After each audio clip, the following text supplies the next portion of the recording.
Hello, Morongo Basin and listeners around the world online at Z107.7fm.com.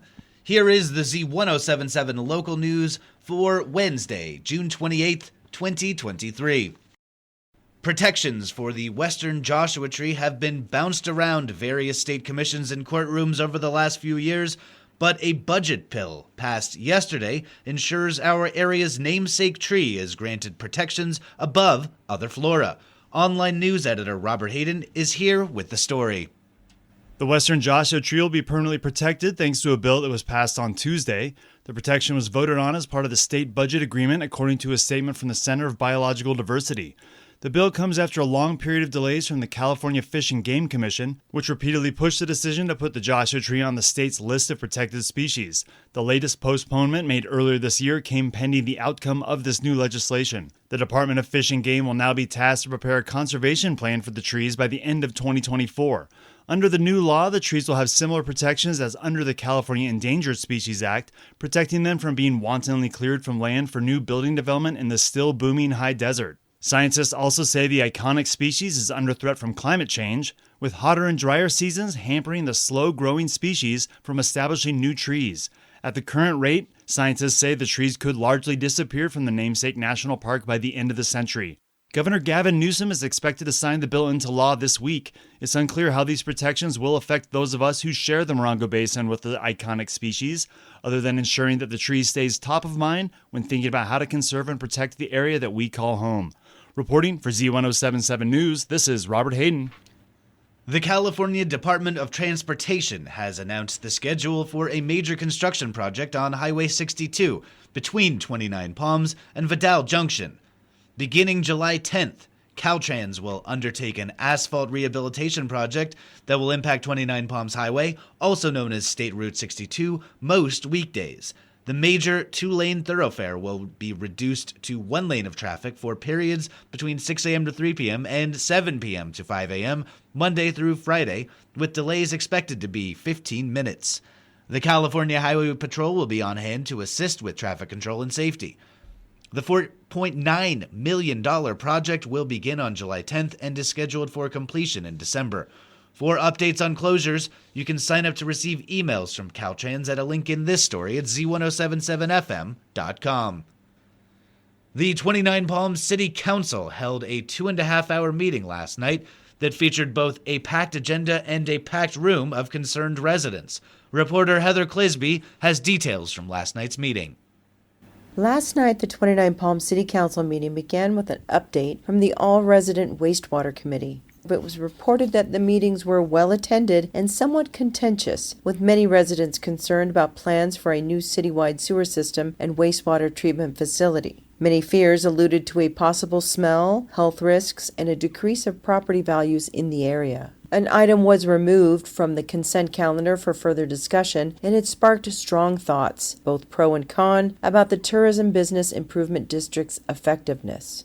Because the T-bid is asking for $26,000 to enable a conversion from a 1-year timeline to a 5-year timeline, there were many questions, and the item was tabled until August. The council voted to reject all bids for the Project Phoenix treatment system improvements. As the results varied so widely, city staff recommended reviewing the project's scope. Next item was a grant of option that would enable the city to move forward with an affordable housing project to be built behind City Hall. Working with the developer, Milestone Housing, the city will be selling the land and committing $1 million from housing funds for the project. The initial phase will create 59 units with one manager unit and will also feature its own sewer treatment plans. Councilmember Scott expressed concern about the multi-story buildings, how that would affect views of nearby houses, and stated that he believed the entire project should be designated senior housing. Ultimately, the council approved the action, with Scott being the lone nay vote. Reporting for Z107.7, this is Heather Clisby.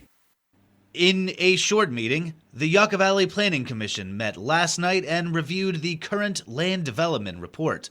Hillary Sloan was there and brings us this recap from last night's meeting. At last night's meeting, town staff reviewed the commercial land development update. Starbucks West is working on the traffic impact report, and iStream's plans are progressing. The project team for the modern hotel planned for the east side of 247 and south of Buena Vista is working closely with staff to work out environmental issues. There are plans for a multifamily unit in Old Town, and 3 short-term vacation rental requests are going through the planning process.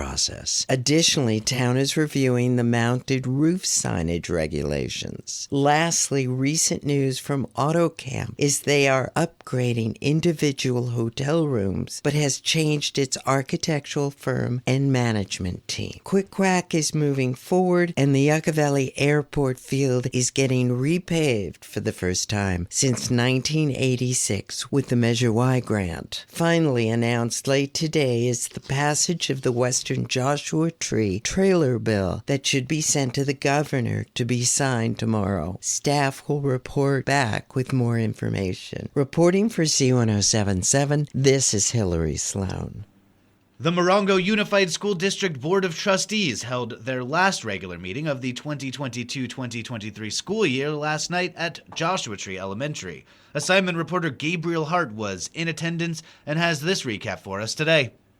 Last night's MUSD meeting began by honoring District Executive Secretary Linda Hamilton, who retires this year, with a certificate of appreciation. Assistant Superintendent of Human Resources Stacy Smalling gave a presentation on the innovative staffing design process and the Residence Teacher Program to begin in the 2023-24 school year. Through the support of the San Bernardino Office of Education, MUSD has partnered with the University of Redlands to launch this paid resident teacher program, incorporating innovative staffing design to give future teachers real-time classroom experience working with veteran teachers. Smalling said, quote, "This will result in MUSD's ability to hire new teachers who have experienced a year-long residency in our schools and who are integrated into the fabric of MUSD culture and community," unquote. Director of Data Assessment, Educational Tech, and Expanded Learning Celeste Wahlberg gave an overview on the Extended Learning Opportunity Program, which aims to support TK through 6 schools by nurturing the, quote, "whole child" and ensuring equitable success opportunities for all students. Wahlberg affirmed that ELOP has narrowed the gaps in math achievement, created greater gains in academic and behavioral outcomes, and reduce school absences. Board President Kathy Nelson reported a motion passed during closed session of 4 new principals hired for the district: Carla Buchanan at Onaga Elementary, Nicole Trejo at 29 Palms Elementary, Kristen Mary at Yucca Valley Elementary, and Brittany Rudolph at Joshua Tree Elementary. During board comments, Nelson announced MUSD Superintendent Dr. Patricio Vargas' successful performance evaluation on June 23rd, where the board extended his contract to 2027. Reporting for Z107.7, this is assignment reporter Gabriel Hart.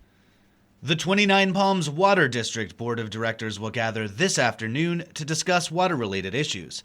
Reporter Heather Clisby rejoins us with a look at today's agenda.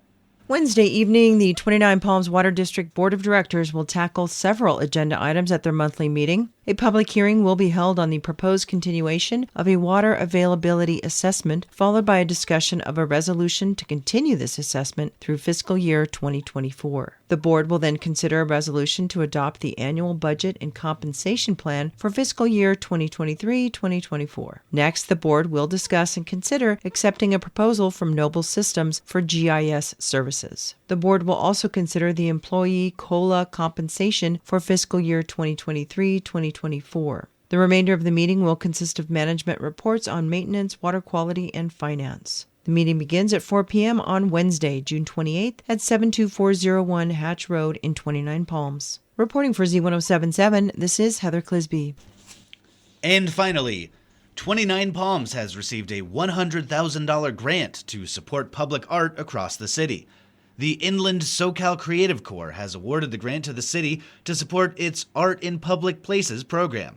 The city's Public Arts Advisory Committee, which helped secure the grant, is expected to use the money to finance additional murals across town, as well as fund free arts and cultural workshops across the city. At least 80% of all grant funds are required to go to local artists' salaries. The funding was provided by the Inland SoCal Creative Corps, which is a collaboration between the California Arts Council, the Inland Empire Community Foundation, Arts Connection, Riverside Arts Council, and the California Arts Council. That's our local news. Hear local news 7 times a day, 7 days a week at 7, 8, 9, noon, 4, 5, and 6. If you hear news happening, let us know about it. Email us at tips@z1077fm.com. Reporting for the Morongo Basin News Leader, the award-winning Z107.7 Local News, I'm Jeff Harmetz.